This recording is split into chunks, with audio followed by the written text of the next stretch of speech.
Hello, folks. How you doing? I thought I'd talk about the four elements.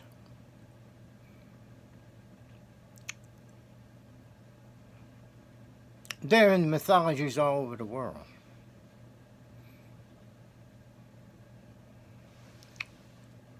and religions, and the religious scriptures.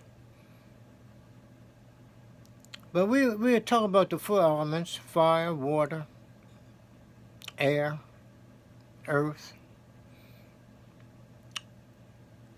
in the context of their origination, where they originated, how these concepts came about, how they took hold in the first place, and how they became part of the mythology.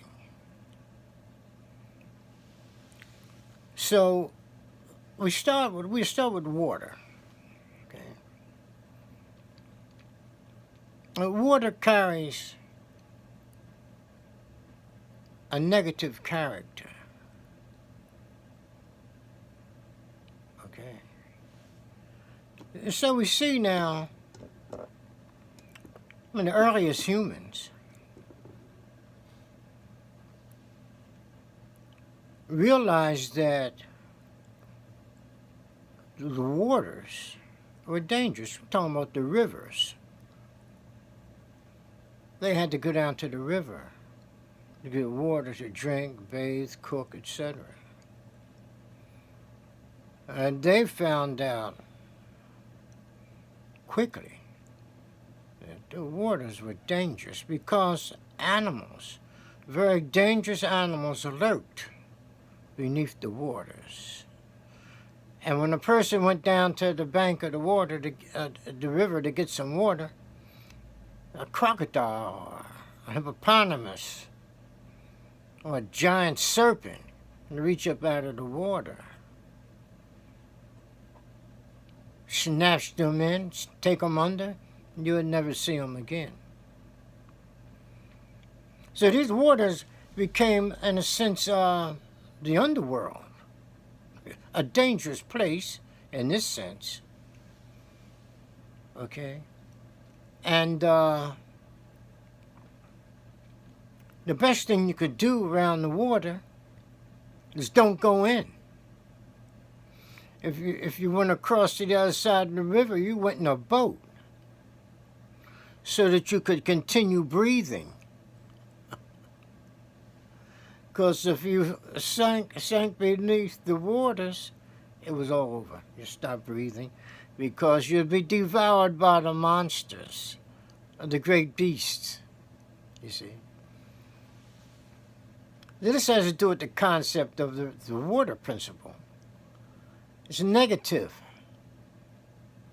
you see, associated with negativity and death, you see. So it was best to be on dry land, or the boat would be representative of dry land because you could breathe. You wouldn't sink beneath the waters while crossing the waters in the boat.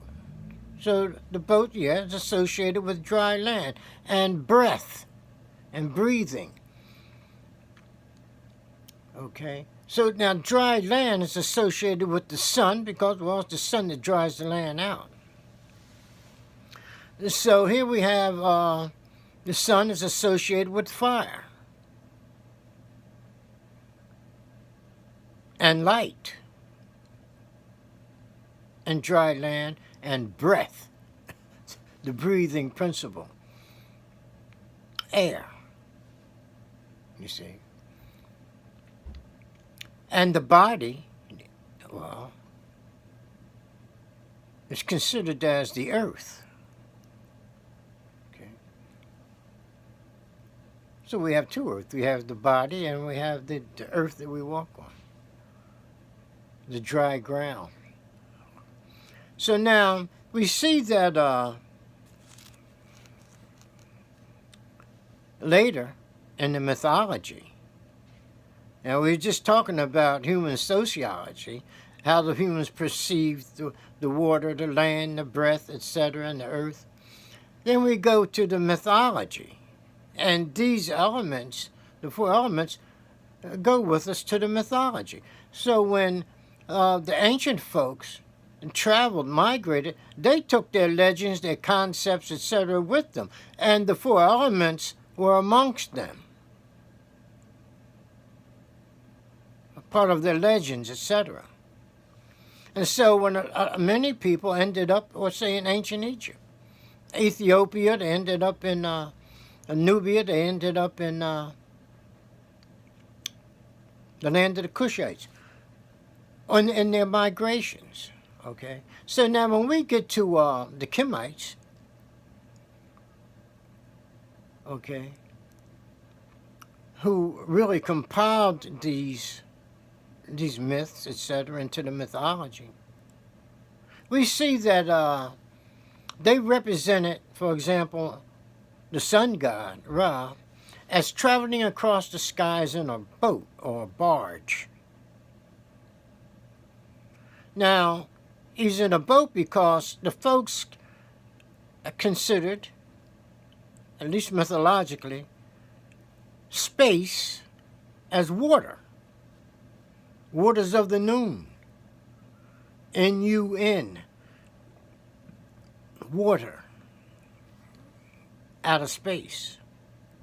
Space, water. So the sun god was given a boat so that he could travel across the waters. Remember now, the sun god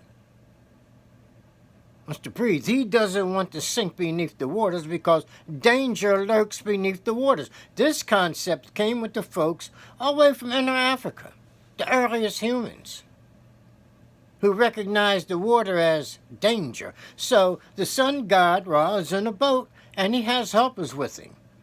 And they have spears. And they spear, in the drawings, they spear the crocodile, or the hippopotamus, or the great serpent that comes near the boat of the sun god. They will spear these, kill these, so that they won't interfere with the progress of the sun god as he travels across the waters.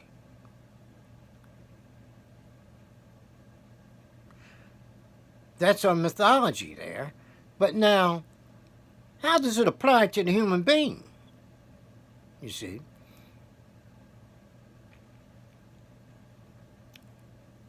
So we have, for example, the sun god, Shu. Shu is a solar god.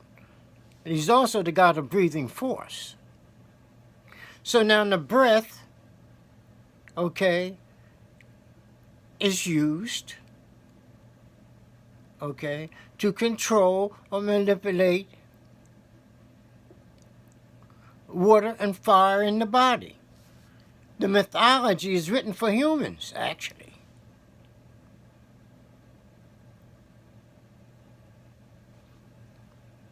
So when we see the solar god sailing across the heaven in a boat, it's telling the human being that breathing, okay, saves him from sinking into the waters within the body. For example, depression will be considered as the waters and negativity. The waters are negative, etc. So breathing helps a person from such things as depression. Depression then would be representing or represented by sinking beneath the waters, where danger lurks. Depression is dangerous. So now we have the sun god Ra, who is the god of breathing force, where regulated rhythmical breathing is used to control the water elements within the body, as well as the fires within the body, or the sun god.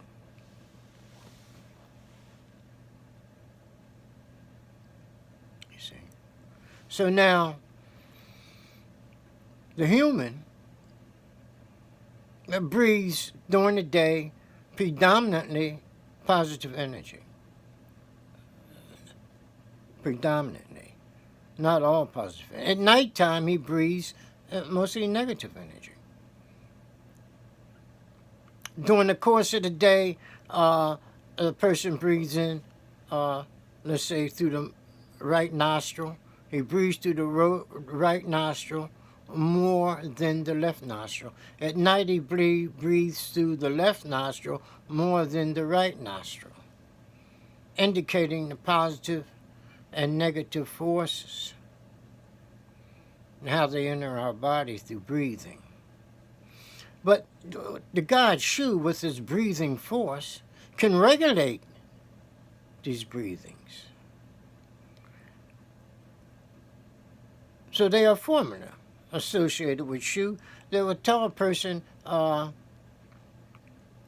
he can control the fire and water within his body. That is the negative and positive forces within the body through breathing. You see. But all this goes back to the ancient humans who came up with the idea that the water was dangerous, which it was, and that one should breathe, that is, remain on dry land unless he's in his boat. And the boat will protect him from the dangers of the waters.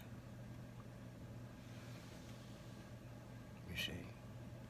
And so the god Shu is a god that he's seen carrying a noose, like a rope, like a lasso or something, that he can catch the sun with it and haul the sun along so that the sun won't fall behind or even sink into the waters within the human body. So he catches the sun and drags the sun along.